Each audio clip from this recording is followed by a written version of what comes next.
All right, so we're going to keep going. But also here over to the side, you can see these beautiful storefronts here from Pitbull and Pantanera Fashion. Pantanera actually won one of the storefront contests a couple years ago. So that was really cool to have these new businesses coming in. You know, they came in 2018 and they've done a great job of brightening up the area, making it safer, and making it more fun too. So this is Nika's Bakery. They just have new owners back in October, so we're just going to peek inside and see what they have. I've been really impressed with some of the new products they have in here. And you can see they have a cool carpet here, welcome mat. And it smells really, really good when you come in here. It's nice and warm. And this is a Guatemalan bakery. And so, hi, how are you? So sometimes they have really cool desserts. I think we kind of ran out today, but these are some of the really pretty desserts that you can get. These tray lashes. Sometimes they have a lot of cupcakes which are available too, which are really fun and delicious to have. And they also have their own buffet here, which features fried rice, chicken, rice. So it's all very fresh, and stew as well. So it's great that they can come and have these food items available for the community, which look really good. And you can get, aside from the buffet and the bakery, they also have other items here for sale. Some of these are like scones and other rolls that you can have. So I just like this space. They've done a lot of work to renovate the floors and the walls, so it's really nice. Good part of our cultural community to come in here.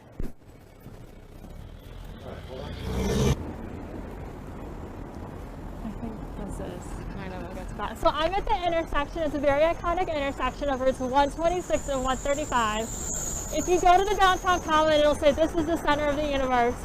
It's definitely the center of my universe, that's for sure. And there's a lot of discussion about what's happening at this intersection as far as the activation of the different quadrants that you'll see here today. So before I get into current events, I'm going to talk about the history of the area. And as you're looking around, you're going to see a lot of cars coming through here.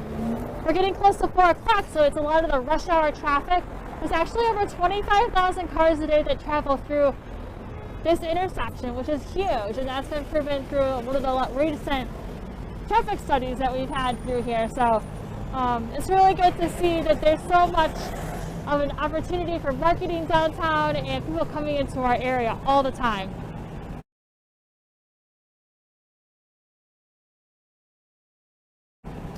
So this used to be Waverly Hall, also known as the Drury Building. When you're coming into downtown from the north, you'll see a box at Lincoln and Concord Street. And this used to be a multifunctional hall. Actually, they had Catholic services here at Waverly Hall. And the Catholic services they had here, they led to the creation of St. Stephen's Church and the need for St. Stephen's Church. St. Stephen's Church is located just north of downtown as you're coming in off of Route 126. Like many buildings downtown, Waverly Hall burned down in 1905. And the building you see today is called the Bullard Building. The very top of the building, you can see where it says the Bullard Building. And it was built here in 1906, just 1 year after it burnt down. And George Avery had a very famous furniture store here. And the furniture store that was here, it was a landmark. People would come off the train and come to visit. And they had really large showrooms. They were elegant curved storefronts. Like I said, there's 2 major intersections here. We have the train just across the street, and it really made this area great for business. As you can see by all the filled businesses that we just passed, like I don't think we saw any vacant storefronts coming in, heading north from Amazing Things Art Center, ATEC 160 here. Like everything is pretty well occupied. A lot of old photos used to be taken from the top of the Drury Building or the Bullard Building. So when you're looking at old photos of downtown and the huge parades they would have in 1900, then you can really tell that they were taken from the top of this building. So across the street here, where we have the old Tedeschi's or 7-Eleven building, we'll talk about what's going on with that soon. But this was called the Smith Block, and the Smith Block was really named after Joshua Smith. and his friend Daniel Cooney. And they also had bagger master William Crouch. There used to be a building named after Mr. Crouch on Union Avenue that was torn down recently. So these were horse stables that were over here. They were called Palace Stables. It was built in 1889. And the Smith, like many buildings, the Smith block was gutted by fire in 1966. And this is where the convenience stores were located. They were built after that. So in 1966, the 4-story Smith building, which was owned by Arthur and George Fitz, was located here. There was a radio station here. It was home to the Republican Committee headquarters. It was also home to the Waverly Tap, the Glick Taylor Shop, Apex Insurance, the Truck Drivers Union Local. So a lot of different types of businesses were located in the Smith Block area.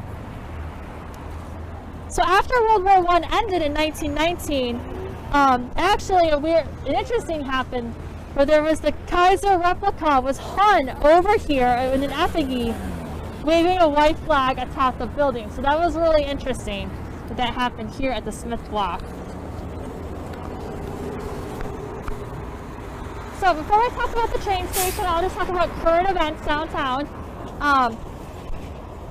This building that we see here, it used to be a consignment shop, and you can see there's some posters there that my team made last year that are still up. So this is destined to open. This is 407 Waverly. This was supposed to open as a restaurant this year in the fall, which didn't happen obviously because of COVID. So the restaurant should be opening next year. There's going to be a lot of like fancy appetizers there. It's going to be called the Rabbit Hole. So we'll see when that opens, hopefully next spring at the latest because of COVID. And then across the street here in this building, so this property was just formally leased, and it's going to be a grocery store and meat market. It's not going to be like a regular convenience store. So the Framingham Station Steakhouse is going to be able to get their meat across the street from the new meat market that's going into this location here. So next to, just west of the Smith Block where this convenience store is, there's a lawn building just across from the iconic train station building. And that building is called the Union Block and has many different buildings in there now. Today there's businesses in there like Reese's Pieces and the Union Gazette. The Gazette was the Framingham paper that was built and operated out of the Union Block, and it was a competitor to the Tribune newspaper. So there's always this competition over the news and the media and how information is being distributed and the lens that it's being shared through. And we still see that today, so that's very, very interesting.